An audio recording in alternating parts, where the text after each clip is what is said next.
जय भगवान। परम पूज्य सद्गुरुदेव श्री रणछोड़ दास जी महाराजे वर्सावेली अमृत धारा गुरुदेव की सन्निधि में संकलन श्रीमती पन्नाबेन हरीश भाई रूपारेलिया भाग बे। सिद्ध सद्गुरु श्री रणछोड़ दास जी महाराज श्री गुरुदेव की सन्निधि में 1950 से 1970। मैं कहता हूँ कि सत्य कुछ समय के लिए ही केवल आच्छादित हो सकता है, परंतु कदापि मिट नहीं सकता। वह अखंड और अजरामर है, उसका नाश कभी नहीं होता है। वह कभी न कभी निश्चित बाहर आना ही है। इसलिए सत्य की अवहेलना कभी मत करना। सत्यमेव जयते नानृत। सुनो, धर्म के 4 पैर हैं: दया, सत्य, शांति और अहिंसा। दया के आचरण के 6 अंग हैं। पहला परोपकार, दूसरा दान, तीसरा हमेशा हंसकर अर्थात प्रसन्नता युक्त बोलना, चौथा विनय, पांचवा अपने को छोटा ही समझना, छठा समत्व बुद्धि। सत्य के आचरण के मुख्य 12 अंग हैं। पहला झूठ का त्याग, दूसरा अपनाए हुए का पालन करना, तीसरा प्रिय बोलना अर्थात प्रसन्नता युक्त स्नेहमय रीति से बोलना, चौथा गुरु माता पिता व स्वजनों की सेवा करना, पांचवा नीति नियमों का पालन दृढ़ता से करना, छठा आस्तिकता, सातवां सत्संग, आठवां माता पिता स्वजन परिवार परिचित अपरिचित के लिए भी हमेशा प्रिय कार्य करना अर्थात उनको सुख संतोष देना, नौवां बाह्य शौच, 10वां आंतर शौच, 11वां अपरिग्रह, 12वां लज्जा। लज्जा माने परिचित अपरिचित प्राणी मात्र व भूत मात्र के प्रति अमानवीय कृत्य नहीं करना, जिससे कि हमें लज्जास्पद समझा जावे। अब इनको ठीक से सोचने पर समझ में आ जाता है कि अहिंसा व सत्य होवे तभी दया, शांति व मुदिता की सम्यक स्थिति है। अहिंसा की तरह सत्य भी तन, मन और वचन का हो तभी सत्य है। केवल वचन मात्र का सत्य तो दंभ मात्र है। तन, मन और वचन से द्वेष रहित और अहिंसक रहकर सम्यक शुद्ध आचरण युक्त हो वही सत्य। इसलिए सत्य में हृदय परिवर्तन कर देने की अमोघ सत्ता है। सत्य में कितना बल है यह आचरण में उतारकर तो देखें। एक बार सत्य को जागृत कर दोगे तब फिर वह अपने आप क्रियाशील बना रहेगा। झूठ की तरफ मन लालायित होगा ही नहीं। तब जीवन सत्यमय होने पर कल्याणमय और आनंदम ही रहेगा। सत्ये सर्वं प्रतिष्ठितं सत्यम ज्ञानमंतम ब्रह्म। सत्य में ही सर्व प्रतिष्ठित हैं। ब्रह्म सत्य है, ज्ञान है और अनंत है। देखो, सत्य की व्याख्या श्री व्यास भगवान ने कही है कि अर्थानुकूल वाणी और मन तन का व्यवहार होना ही सत्य है। जैसा सुना हो, जैसा देखा हो, जैसा किया हो, वैसा ही वाणी से कथन करना, मन में धारण करना तथा तन से आचरण करना, यह है सत्य। अर्थात जैसा मन में वैसा ही वाणी में हो और वैसा ही आचरण में होवे, तब सत्य। इसलिए तो सत्पुरुष का लक्षण है। तन मन वचन की एकरूपता। देखो, गलत क्रिया व आचरण में जो दोष हैं उससे भी भारी और कई गुना अधिक दोष तो गलत मानने व समझने में है।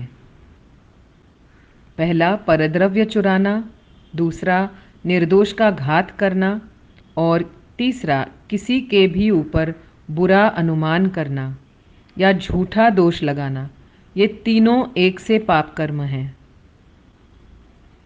सत्य का सीधा सरल अर्थ है जैसा सुना हो, जैसा कहा हो या जैसा देखा हो वैसा का वैसा ही यथावत कहना, समझना व सोचना।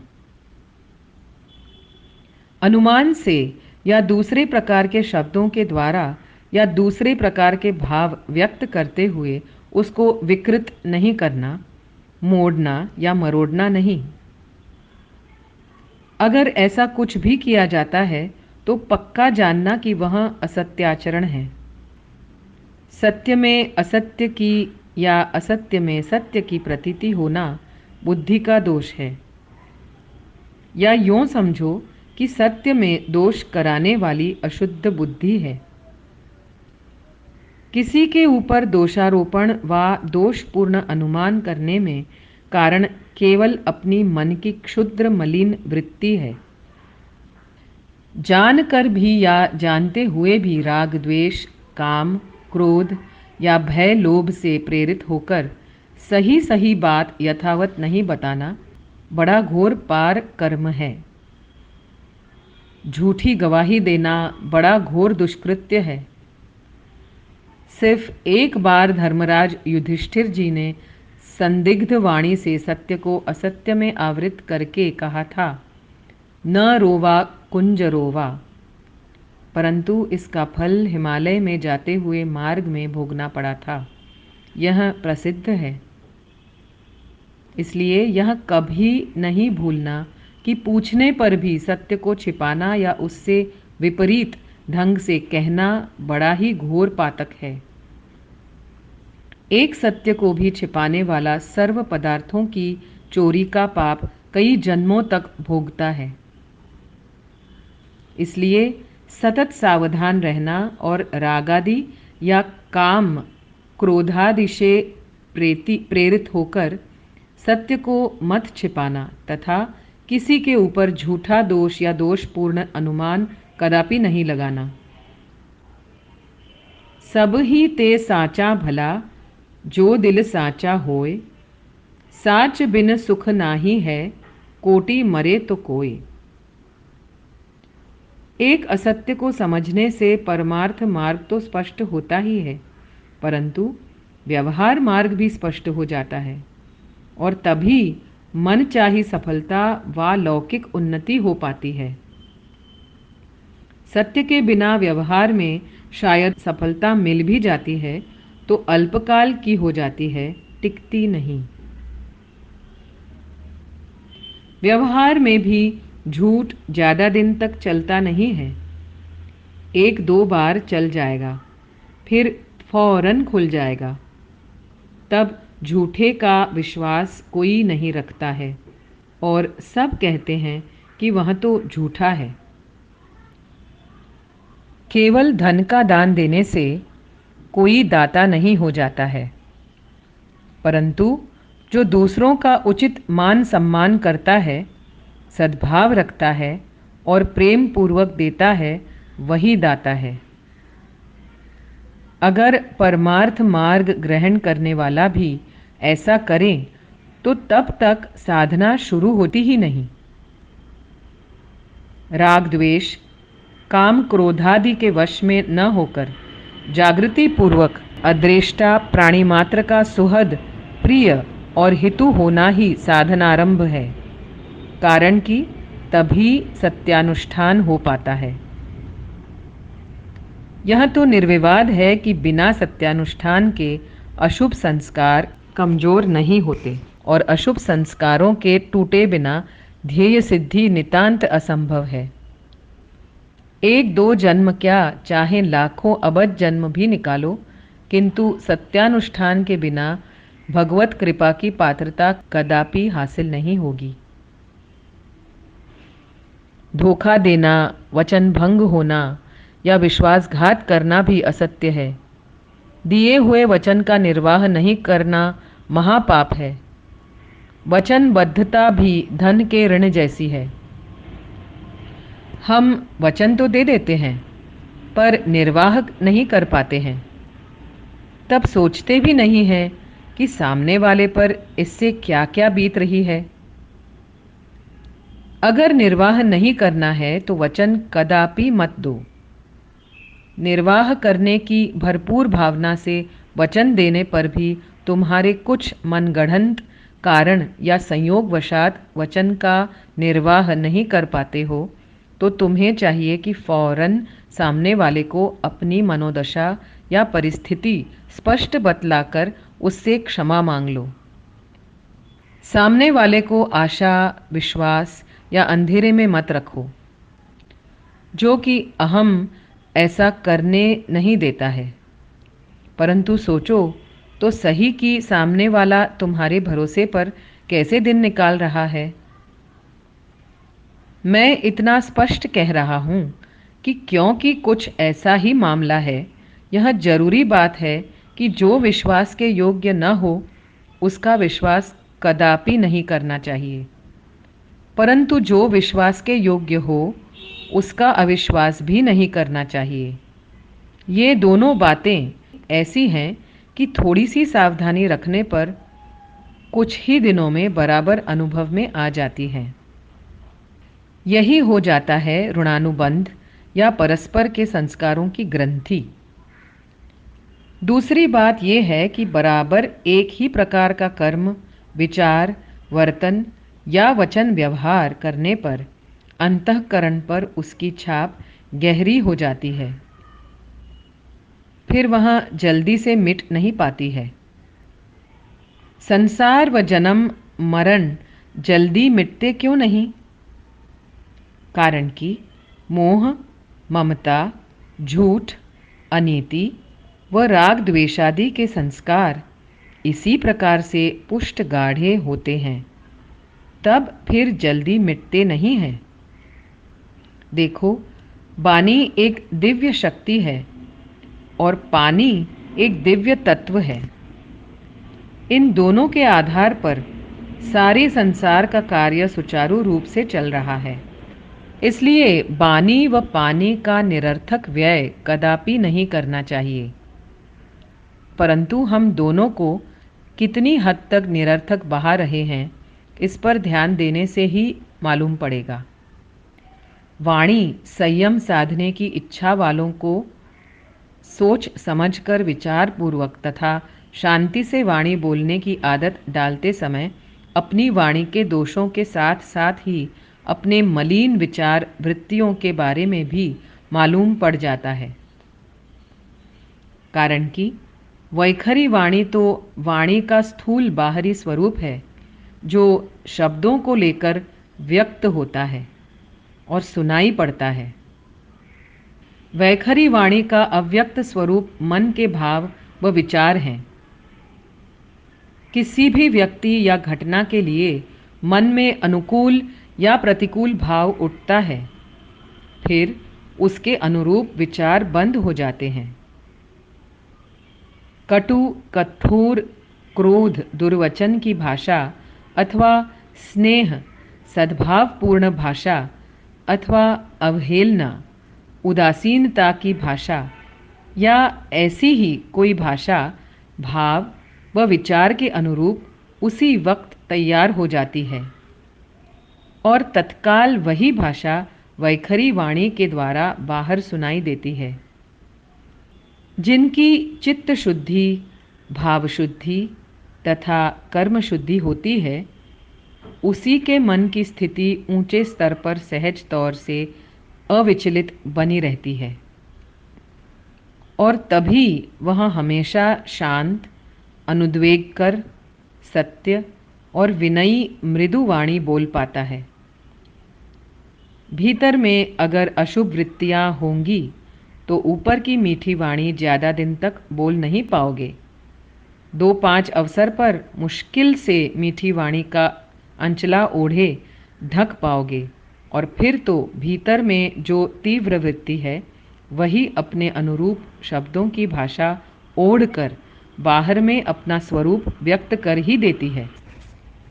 झूठ, निंदा व चुगली के दुर्वचन कदापि नहीं बोलना।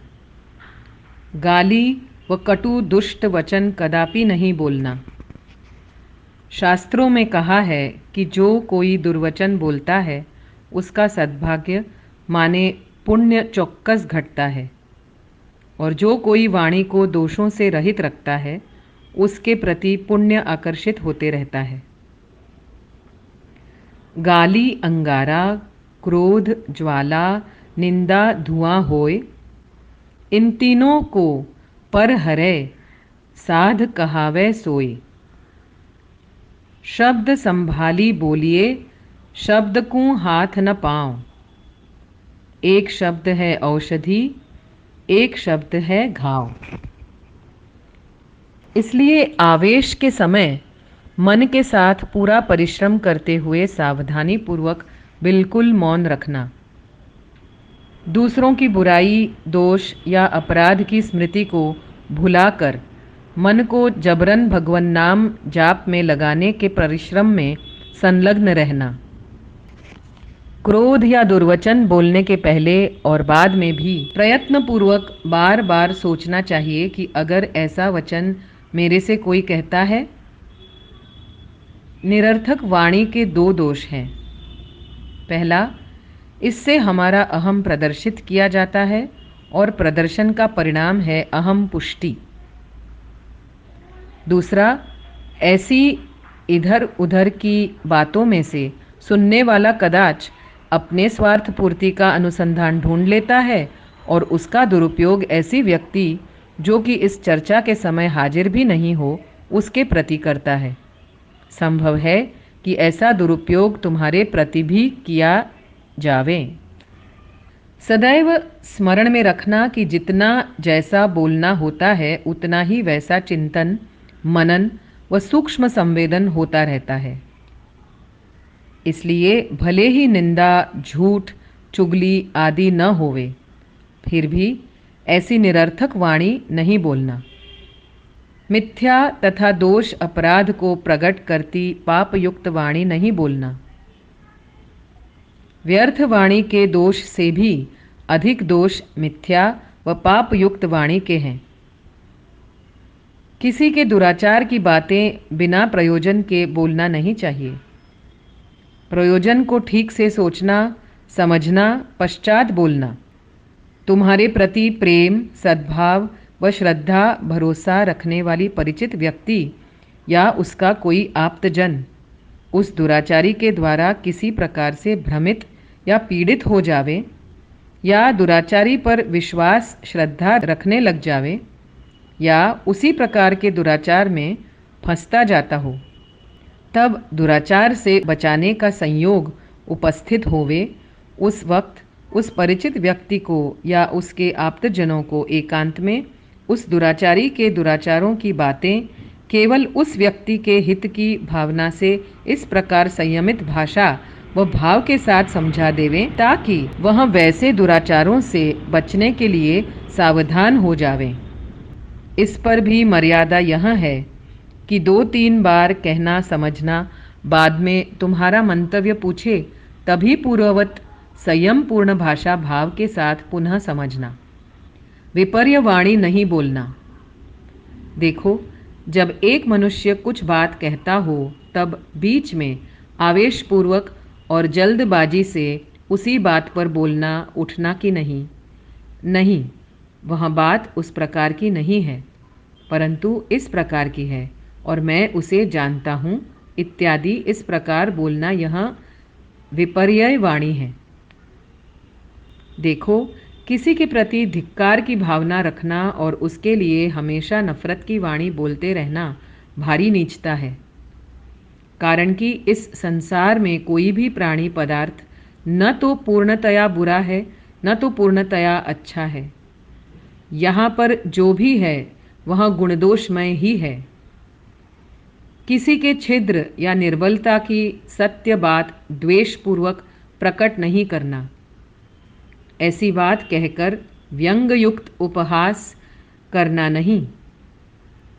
दूसरों को भी ऐसी बातें कहकर रमूज या विनोद करने का अवसर देना नहीं। हास्य बुरा नहीं है। विनोद, प्रसन्नता या हास्य मन का स्वास्थ्य व्यक्त करता है, परंतु दूसरों के छिद्र व ऐब को लेकर हंसना या विनोद करना बहुत बुरी बात है। यह हमेशा याद रखना कि आखिरी क्षण तक यह संभव है कि जिसकी हंसी की जाती हो उससे भी नीची अवस्था में हम स्वयं उतर जावें और वह व्यक्ति ऊंची अवस्था पर पहुंच जावे। काल स्वभाव कर्म बरियाई, भलेऊ प्रकृति वश चूक ही भलाई। सो सुधारी हरिजन जिमि लेही, दली दुख दोष विमल यश देही। देखो, मैं पुनः स्पष्ट करता हूँ कि हंसी और हास्यरस दोनों अलग हैं। हास्यरस त्याज्य व निंदनीय नहीं है, अपितु वातावरण में, अपने चित्त में तथा औरों के चित्त में प्रसन्नता फैलाने वाला खुशबूदार उत्तम रस है। जिस प्रकार की वातावरण में खुशबू फैलाने वाला खुशबूदार पुष्प सर्व पुष्पों में उत्तम पुष्प है, परंतु हास्य रस का दोष यही है कि उसकी मर्यादा का ख्याल बहुधा लोगों को नहीं रहता। क्वचित विरले मनुष्य ही उसको मर्यादा में रख पाते हैं। अमर्यादित होते ही वह अश्लीलता, अशिष्ट और व्यंग्य हंसी के रूप में परिवर्तित हो जाता है और यह तीनों बराबर त्याज्य है। हास्य में निर्दोष मिथ्या का दोष नहीं, परंतु अहितकर मिथ्या का तो बड़ा भारी पातक होता है। इसका परिणाम खूब भोगना पड़ता है। इसलिए उचित तो यह है कि हास्य शुद्ध, पवित्र, निर्दोष या अपने ऊपर ही होवें। व्यंग वाणी का दोष यह है कि वह द्वेषपूर्वक तथा कटु होती है।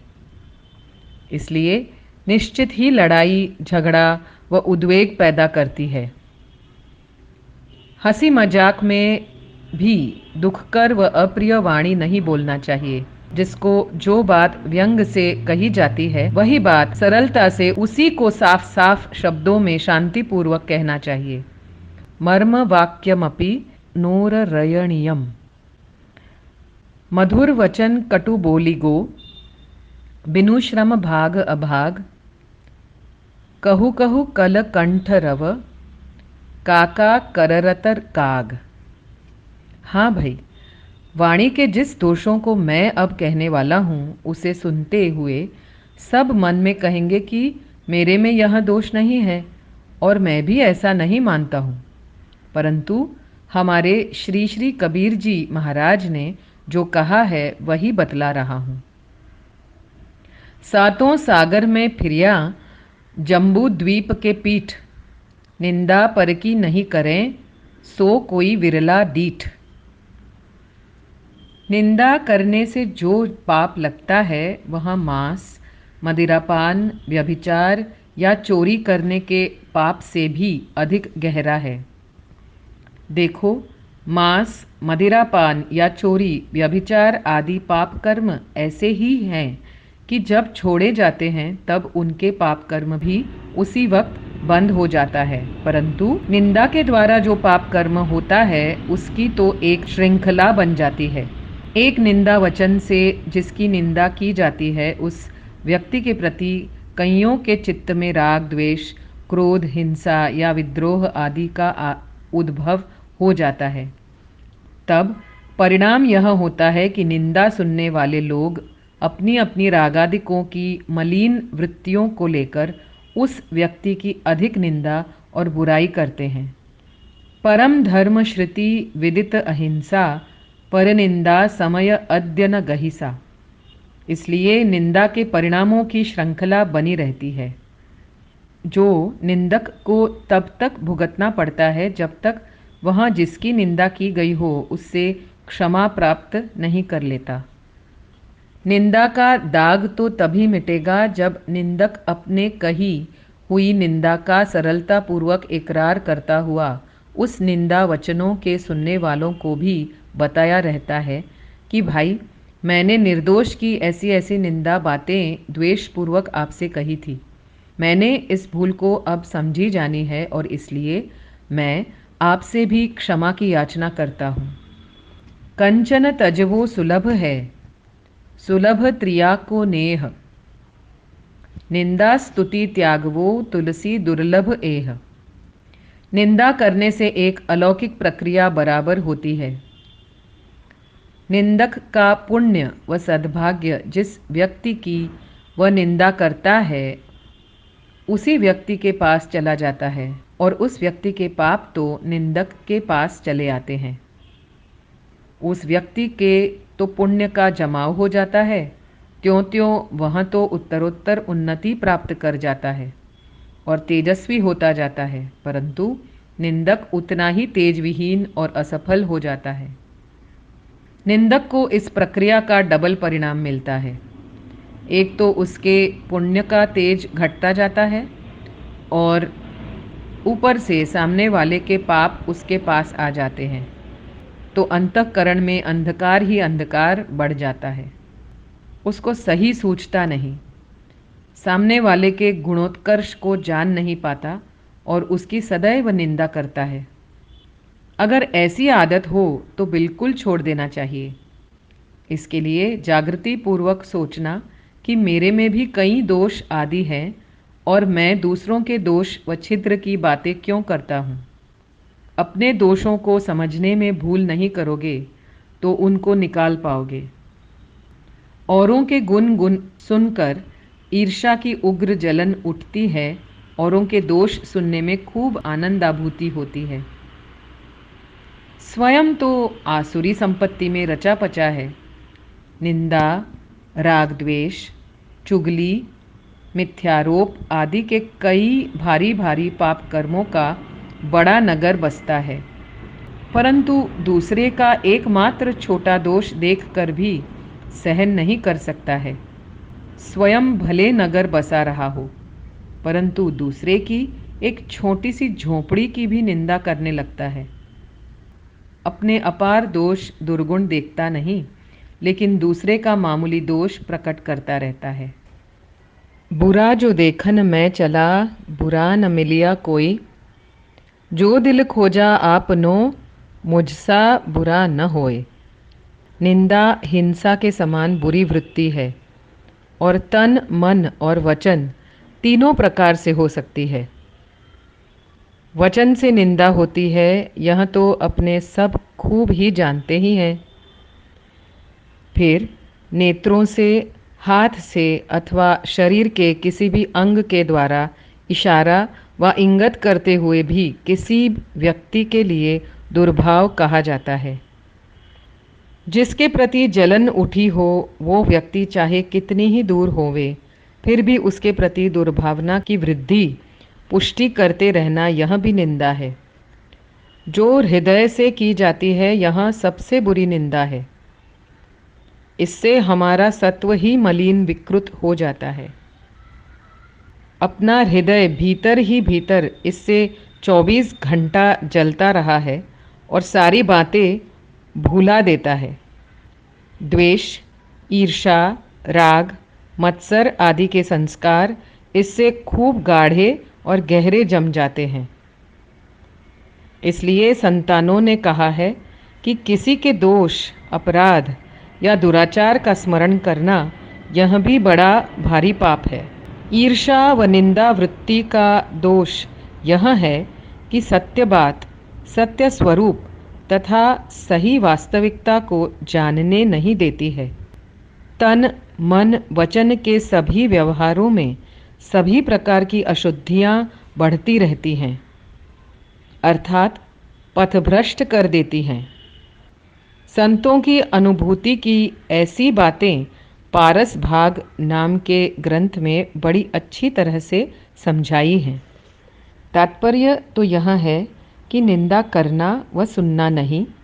इस नियम का सांगोपांग पालन हो जावे तो स्वभाव में परिवर्तन अवश्य होता है, व्यवहार शुद्धि जरूर होती है, तब शांति की रसानुभूति मिलती है। जैसी मीठी लगत है गाम लोग की गाथ, ऐसी लागे हरि कथा तो तरवो है क्या बात। कथा तो हरि की, बाकी सब तो व्यथा। कथा तो हरि की होती है, जो गाम लोगों की गाथ से होने वाले ग्रंथि, उद्वेग व रागादिकों की व्यथा को मिटा देने वाली हैं। जिस प्रकार सत्य बोलने में विवेक जागृत रखना होता है, उसी प्रकार निंदा में भी है। गुणी व निर्दोष में मिथ्या दोषारोप यह निंदा है। निंदा का सूक्ष्म रूप ईर्षा तेजोद्वेष है, जो भीतर ही भीतर प्रज्वलित रहता है। अब ध्यान से सुनकर खूब समझना। जो सही में वास्तव में दोषपूर्ण है, उसमें गुणों का आरोप करना, उसी के सही दोषों को व अपराधों को छिपाना, या तो उनको दोष अपराध नहीं मानना, यह भी निंदा है।